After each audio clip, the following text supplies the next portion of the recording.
C'est l'histoire d'un groupe d'anciens esclaves naufragés dont le bateau s'est échoué sur un minuscule îlot désert d'à peine 1 km² et dont quelques rares rescapés ont réussi à survivre en autonomie totale, complètement coupés du monde pendant 15 ans.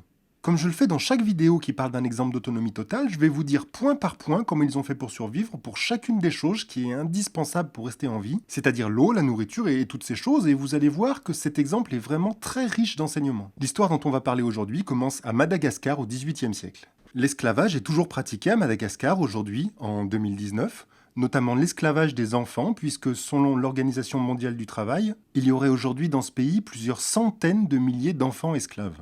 Mais c'est une pratique qui tend à se marginaliser, notamment sous la pression morale et politique de l'ONU et de certaines puissances étrangères. Par contre, au moment où se passe l'histoire dont nous allons parler, l'esclavage n'était absolument pas considéré comme quelque chose de mal ou de mauvais dans la culture malgache. Et il était pratiqué à une échelle beaucoup, mais alors beaucoup plus large qu'il ne l'est aujourd'hui.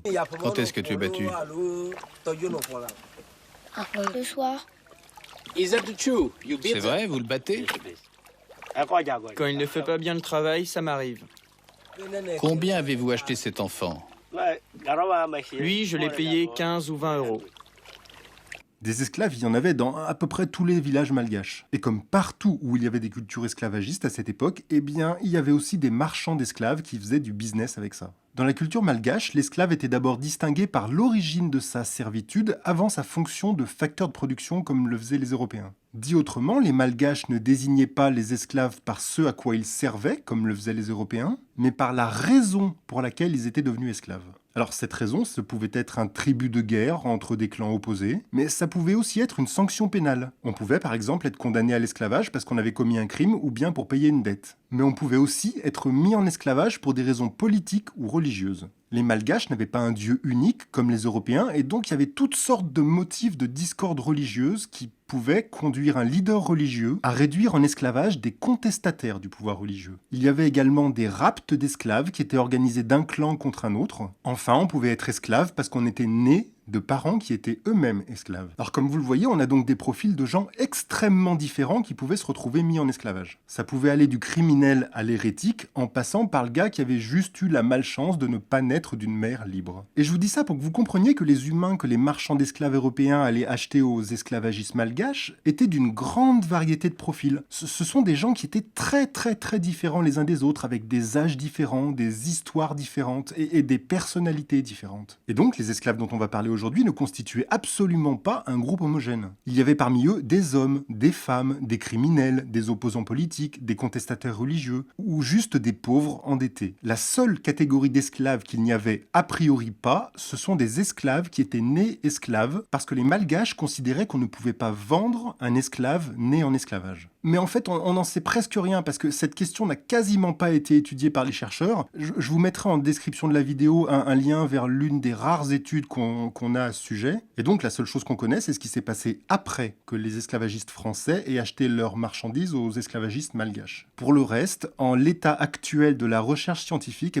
on peut juste faire des suppositions. On n'a aucune certitude. Parlons de ce que l'on sait donc. En 1761, des esclavagistes français ont acheté 160 esclaves à des marchands d'esclaves malgaches pour les emmener sur l'île Maurice. Mais comme vous l'avez compris, les choses ne se sont pas passées comme prévu et leur voyage s'est arrêté sur l'île de Tromelin qui est le sujet de cette vidéo. Alors l'île de Tromelin, c'est un minuscule îlot français d'un peu moins d'1 km² qui se trouve dans l'ouest de l'océan Indien. Il est situé à un peu plus de 400 km de Madagascar et à environ 500 km de l'île de la Réunion. Il a été découvert en 1722 par Jean-Marie Briand de la Feuillée qui commandait le Diane, un navire français de la Compagnie des Indes. Alors comme vous vous en doutez, il était bien sûr inhabité et on l'a baptisé l'île aux sables parce que, comme son nom l'indique, c'est une île couverte de sable. Les Français l'ont ajouté sur leur carte donc, et dans la mesure où vivre sur cette île semblait absolument impossible, et bien après l'avoir découvert, ils s'en sont absolument plus préoccupés. Jusqu'à une quarantaine d'années plus tard, où l'Utile, un navire français transportant des esclaves, s'est échoué sur les récifs coraniques qui bordent cette île. Le naufrage a eu lieu le 31 juillet 1761. Au moment de son naufrage, le navire embarquait à son bord un équipage de 140 hommes et près de 160 esclaves malgaches, soit 300 personnes au total. Le navire était parti de Bayonne avec 18 mois de vivres dans sa cale. 18 marins français et près de 70 esclaves vont mourir noyés lorsque le navire s'échoue. Il reste donc 122 marins et environ 90 esclaves, soit à peu près 210 rescapés au total. Alors,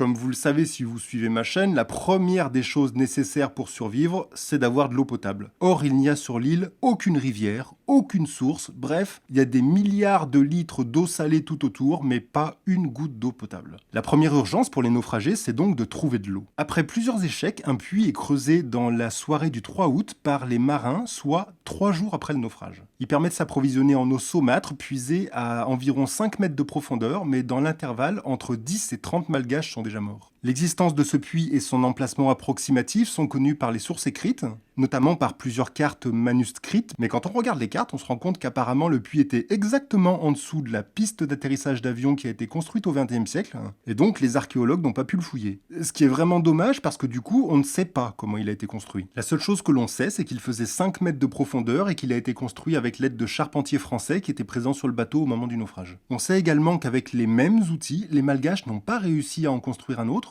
et donc on peut supposer que la construction de ce puits nécessitait des connaissances poussées en charpenterie, ce qui est compréhensible parce que creuser un puits de 5 mètres de profondeur dans du sable, moi qui suis pas charpentier, je suis incapable de vous dire comment faire pour étayer les parois pour pas que tout s'écroule. Mais donc voilà, le puits a certainement été détruit par la construction de la piste d'avion, et donc on ne saura jamais comment il a été construit. Par contre, on a des textes et des témoignages qui l'eau du puits était saumâtre, dégueulasse à boire, mais potable. Et donc, grâce à ce puits, les naufragés ont eu un accès à l'eau potable. Après le naufrage, les naufragés ont récupéré tout ce qu'ils pouvaient des matériaux de l'épave et de sa cargaison afin de faciliter leur survie, mais surtout afin de construire une embarcation qui leur permettrait de reprendre la mer. C'est le premier lieutenant du navire, Castellan du Vernet, qui en supervise la construction. Il faut dire qu'à ce moment, le capitaine du navire avait sombré dans la folie, en fait, d'après les témoignages qui nous sont parvenus. Il était devenu complètement fou, et donc Castellan, son premier lieutenant, a pris le commandement de la troupe de naufragés. Sa première décision a été de rendre leur liberté aux esclaves en partant d'un principe simple. Ils étaient tous ensemble sur cette île, et s'ils ne voulaient pas mourir,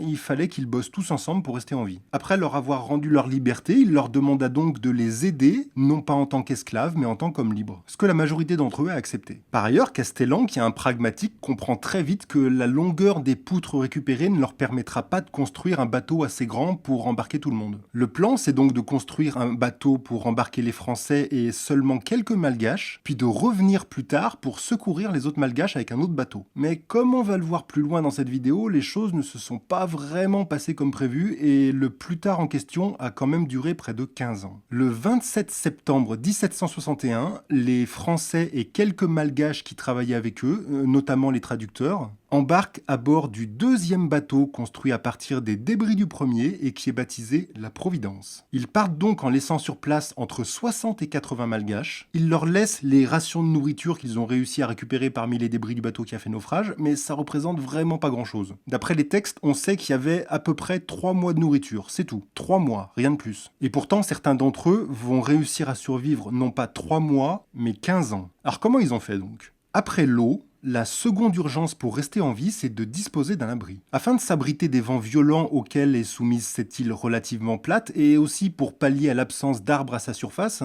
les survivants vont déménager sur le point le plus élevé de l'île, le plus haut, et ils vont construire des habitats. Comme il n'y avait rien sur l'île, ils ont vraiment fait avec les moyens du bord et ils ont utilisé des matériaux locaux, c'est-à-dire des blocs de grès de sable qu'ils ont récupérés en bordure de la plage, ainsi que des morceaux de corail qui proviennent de la barrière coranique qui ceinture l'îlot. Ce sont des constructions en pierre sèche, c'est-à-dire sans mortier, avec juste des pierres entassées les unes sur les autres, sans autre chose que la gravité pour faire tenir le tout. Leurs constructions sont de petites cellules d'environ 2,50 m de long sur 1,3 à 2,50 m de large. Et elles sont construites avec des murs épais de plus de 1 mètre d'épaisseur en fait. La toiture ayant disparu, on ne connaît pas le mode de couverture des bâtiments, mais on peut supposer qu'ils ont éventuellement utilisé des planches et des débris du navire, ou alors peut-être des toiles fabriquées à partir des voiles du bateau. On n'en sait rien en fait. Plusieurs phases de construction ont pu être identifiées, avec notamment un déplacement du centre de vie, le réagencement ou la condamnation de certains édifices, mais avec toujours des constantes. Les bâtiments sont composés à chaque fois d'une seule pièce et ils sont situés sur le point le plus haut de l'île, vers sa pointe nord-ouest. Les matériaux viennent, eux, de la partie sud, où ils étaient naturellement présents. Les cellules d'habitation sont organisées autour d'un espace central, avec des ouvertures orientées pour être à l'abri des vents dominants. On a pu identifier que lors d'une troisième phase de construction, les Malgaches ont construit un mur de protection extrêmement massif de 9 mètres de long sur 3 mètres de large. Alors un mur de 3 mètres de large, je vous laisse imaginer ce que ça représente, mais c'est vraiment pas un petit mur, hein. On est dans de la très grosse construction là. Alors la difficulté pour les archéologues,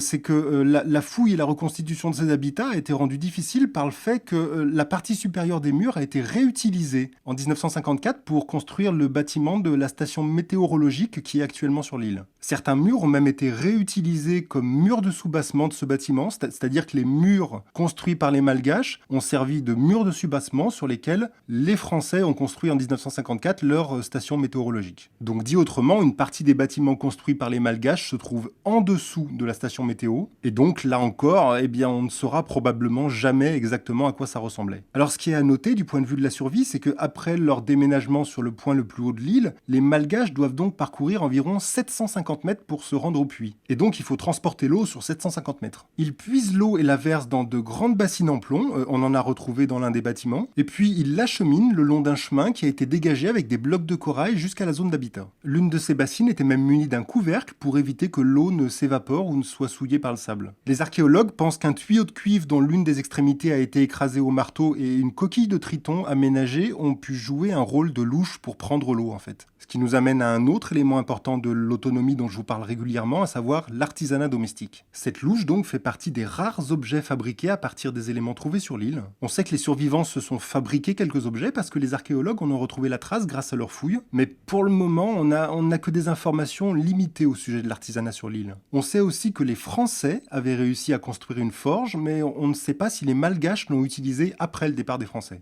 La forge, moi j'en fais un peu et je peux vous dire que c'est pas un truc facile en fait. Forgeron, ça s'invente pas comme métier, ça demande beaucoup de savoir-faire. Et si un jour je vous montre les couteaux que j'ai fait sur ma forge, je vous promets que vous allez rigoler tellement c'est de la merde. Bon, si on récapitule, nos survivants se sont dotés d'un accès à l'eau, ils se sont construits des abris pour se protéger des intempéries, et ils ont fabriqué des objets utiles à leur survie grâce à l'artisanat domestique. L'étape suivante, pour rester en vie, c'est de manger. Or, comme on l'a vu, quand les Français sont partis, ils n'ont laissé que 3 mois de vivre. Et il était impossible aux Malgaches de faire un potager ou quoi que ce soit qui y ressemble. D'abord parce qu'ils n'avaient pas de graines, mais aussi parce que même s'ils avaient eu des graines, eh bien faire un potager sur du sable, comme vous vous en doutez, c'est de toute façon pas le truc le plus simple au monde. Aucun arbre ne pousse sur l'île. Seules quelques espèces de végétaux arrivent à survivre à ces conditions climatiques qui sont vraiment extrêmes. Il y a les veloutiers, ainsi que des plantes rampantes comme le pourpier. Le veloutier est un arbuste poussant dans le haut des plages sablonneuses et comme le pourpier, même si ses feuilles sont comestibles, leur consommation n'a pas laissé de traces archéologiques.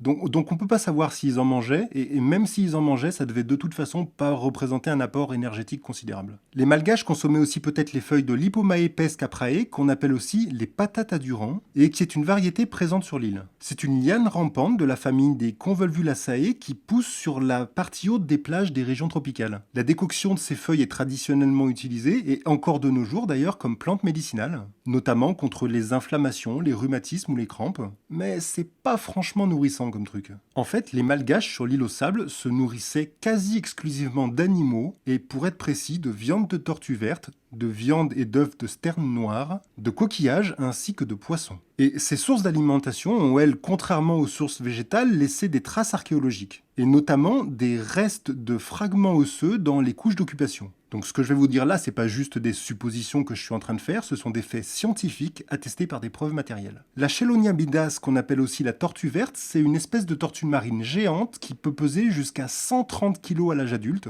avec une carapace de plus de 1 mètre de long. On a même par endroits certains spécimens qui peuvent atteindre les 300 kg pour 1,50 m de long au niveau de la carapace. C'est un animal qui est très rapide en mer et très difficile à attraper en mer, mais vachement lent sur terre, ce qui fait qu'il n'y a pas besoin d'être un chasseur hyper musclé pour les buter, ces tortues. Il suffit de leur péter le crâne avec un bâton parce qu'elles sont de toute façon trop lentes pour s'enfuir. Donc même si elle fait 130 ou 150 kg, eh bien contre un humain, la tortue elle a aucune chance. Cette île est un site de ponte pour les femelles de ces tortues de novembre à mai. Comme ce sont des tortues qui ont l'habitude de venir pondre sur la plage sur laquelle elles sont nées, on peut supposer que c'était déjà le cas à l'époque. D'ailleurs, cette supposition est confirmée par l'archéologie puisque les fouilles du site ont permis de mettre au jour des fragments de carapaces de tortues portant des stries. Et les archéologues ont pu déterminer que ces stries correspondaient à des marques laissées sur la carapace par les Malgaches lorsqu'ils traînaient les tortues sur le dos depuis la plage. On a trouvé d'autres stries sur la face interne, cette fois de la carapace, dont on a pu déterminer qu'elles étaient des traces de découpe de la chair avant cuisson. Donc vous voyez, c'est intéressant parce que juste à partir des restes de carapace, on a pu à la fois savoir comment les cadavres étaient transportés et comment ils étaient découpés. Alors bien sûr, la chair mais aussi les œufs de cette tortue sont comestibles.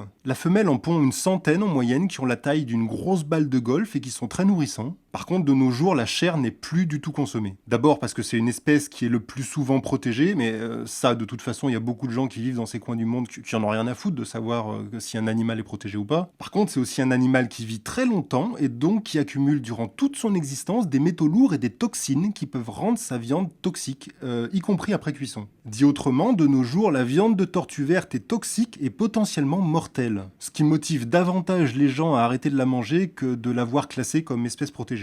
Une autre source d'alimentation très importante semble être la sterne noire ou sterne fuligineuse. Les récits des Français attestent que cette espèce d'oiseau nichait sur l'île au moment du naufrage et les fouilles archéologiques ont permis de mettre au jour des restes d'immatures et de femelles en période de ponte. Les sternes étaient consommées grillées et découpées à l'aide d'outils tranchants. Les extrémités distales des ailes étant absentes, elles ont probablement dû être brisées avant cuisson, peut-être pour utiliser les plumes pour un usage artisanal comme le tissage. Là encore, on est dans l'artisanat domestique dont je vous ai parlé tout à l'heure. D'ailleurs, cet usage est également attesté par les textes et on a des témoignages des navigateurs qui sont venus secourir les naufragés 15 ans plus tard et qui nous racontent que quand ils sont arrivés sur l'île, les naufragés ils étaient vêtus avec des vêtements de plumes, et donc probablement des plumes de sterne. La sterne fuligineuse, qui est également appelée hirondelle de mer, mesure 35 à 45 cm de long pour une envergure de 80 à 95 cm à peu près. Et elle pèse entre 140 et 240 grammes. Alors c'est une espèce qui vient pas sur la terre ferme, sauf en période de ponte ou lors des tempêtes. Sinon, elle vit et elle se nourrit uniquement en pleine mer. C'est une espèce très grégaire, elle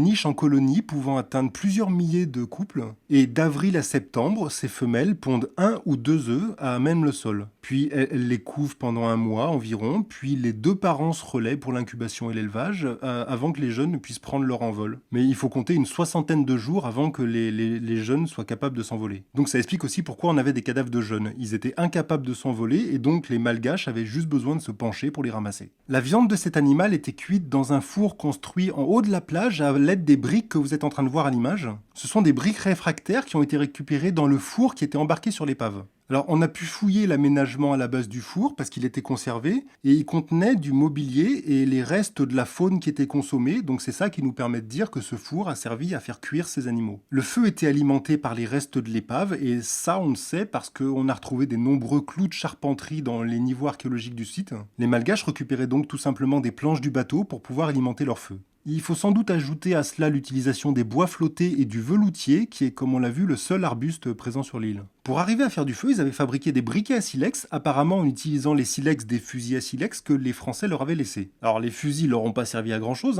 par contre les pierres des fusils, elles ont été vitales pour eux, parce qu'elles leur ont permis de faire du feu. En plus du four, les archéologues ont retrouvé 2 foyers. Le premier à l'intérieur de l'un des bâtiments, dans lequel on a retrouvé plus d'une 50aine d'ustensiles qui étaient soigneusement rangés, ce qui laisse supposer que c'était peut-être la cuisine.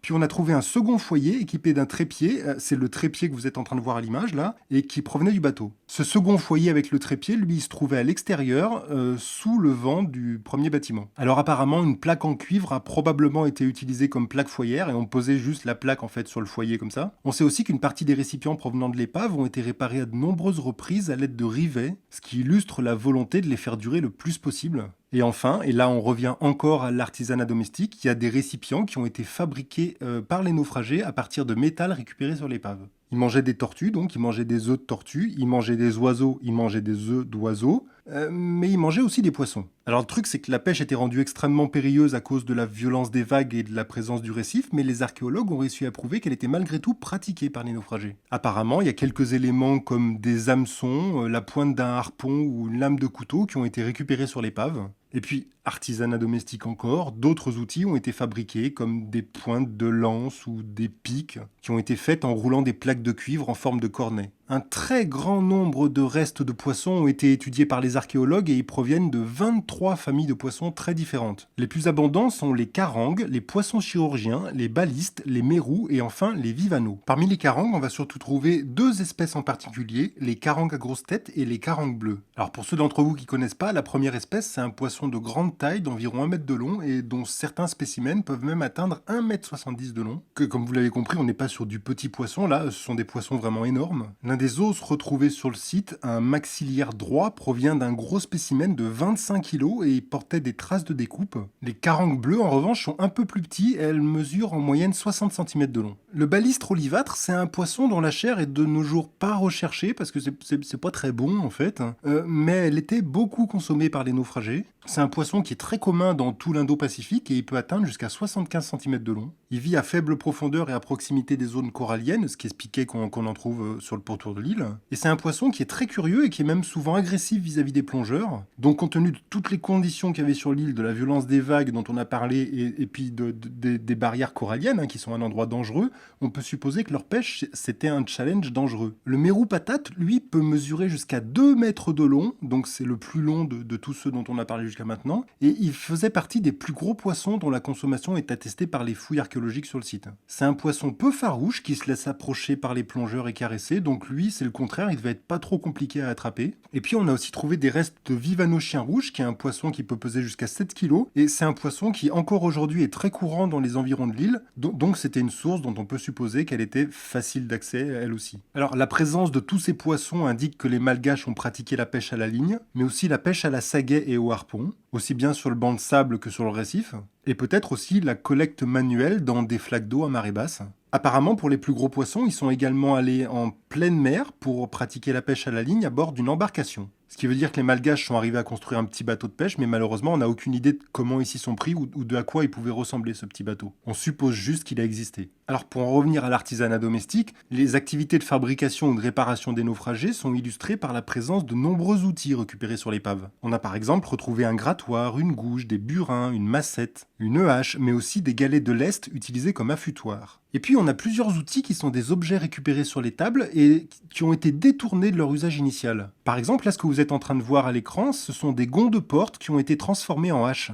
C'est intéressant d'un point de vue survie parce que, comme vous le voyez, un objet inutile, à savoir un gond de porte, a été transformé en un autre objet, lui, qui était utile, à savoir une hache. On a également trouvé un gond de sabord, c'est-à-dire en gros l'une des ouvertures pour les canons dans le flanc du navire qui a été transformé en marteau. On a aussi de grosses chevilles de fer qui ont probablement été utilisées comme enclume pour marteler des cuillères ou des récipients en cuivre ou en plomb. Alors la fabrication ou la réparation de ces ustensiles en métal a laissé de très nombreux témoins archéologiques comme des chutes de découpe de fragments de tôle. On a également trouvé des coulures de plomb qui attestent que le plomb présent dans l'épave, et notamment les balles de fusil en plomb, les balles des fusils à silex dont je vous ai parlé tout à l'heure, a été refondu pour en fabriquer des objets. Ça veut dire que les Malgaches ont mis en place une petite fonderie de plomb pour fabriquer une partie des outils qu'ils ont utilisés. On sait aussi que des cuillères en cuivre ont été façonnées sur place, comme le prouve la découverte de différents éléments de la chaîne opératoire. Une quinzaine de cuillères ont été découvertes soigneusement rangées dans l'un des bâtiments, et on a un fragment de l'une de ces cuillères qui conserve la trace d'une découpe et un autre qui résulte d'une tentative manquée. Et avec ces éléments, on peut à peu près reconstituer le processus de fabrication des cuillères. Grâce à ces informations, on sait qu'elles étaient découpées dans une tôle, puis mises en forme par martelage, en donnant des coups de marteau dessus en fait, tout simplement. Donc en résumé, comme vous l'avez compris, un outil essentiel de la survie des rescapés a été l'artisanat domestique. On parle là d'un artisanat extrêmement primitif, destiné à fabriquer des objets simples mais fonctionnels. Et surtout un artisanat qui reposait sur la réutilisation et la transformation d'objets existants, qui étaient inutiles pour la survie, afin d'en faire des objets utiles. Alors les secours ont mis 15 ans à arriver sur l'île pour 1 milliard de raisons différentes. C'est que lorsque le bateau construit par les Français pour s'échapper de l'île et aller chercher du secours a réussi à rejoindre la civilisation, c'est-à-dire à l'époque l'île Maurice, eh bien le gouverneur de l'île Maurice est entré dans une colère noire parce qu'il avait interdit l'esclavage et donc que le capitaine du navire qui, comme on l'a vu entre-temps, était devenu fou, eh ben il avait désobéi à sa loi sur l'interdiction de l'esclavage. Eh ben il a refusé d'envoyer des secours sur l'île de Tromelin parce que pour lui l'esclavage c'était illégal et donc il était absolument inacceptable d'aller chercher des gens qui selon lui n'auraient jamais dû être réduit en esclavage. Le premier lieutenant Magellan s'est battu pendant des années pour envoyer malgré tout des secours tenter de récupérer les survivants, mais sans succès malheureusement. Après plusieurs années, un navire français a fini par rejoindre les côtes de l'îlot et une chaloupe avec 2 marins a été mise à l'eau pour tenter de rejoindre l'île. Mais malheureusement, la chaloupe s'est échouée comme le bateau sur la barrière de corail et d'ailleurs à peu près au même endroit et dans les mêmes conditions. L'un des 2 marins français est mort noyé et l'autre a réussi à nager jusqu'à l'île.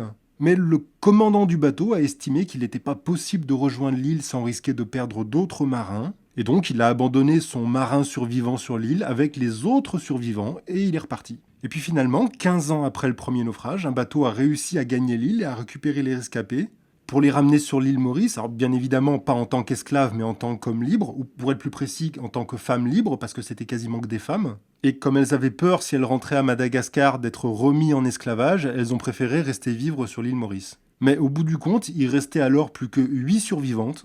8 survivantes qui avaient réussi à survivre 15 ans sur un minuscule îlot complètement coupé du monde.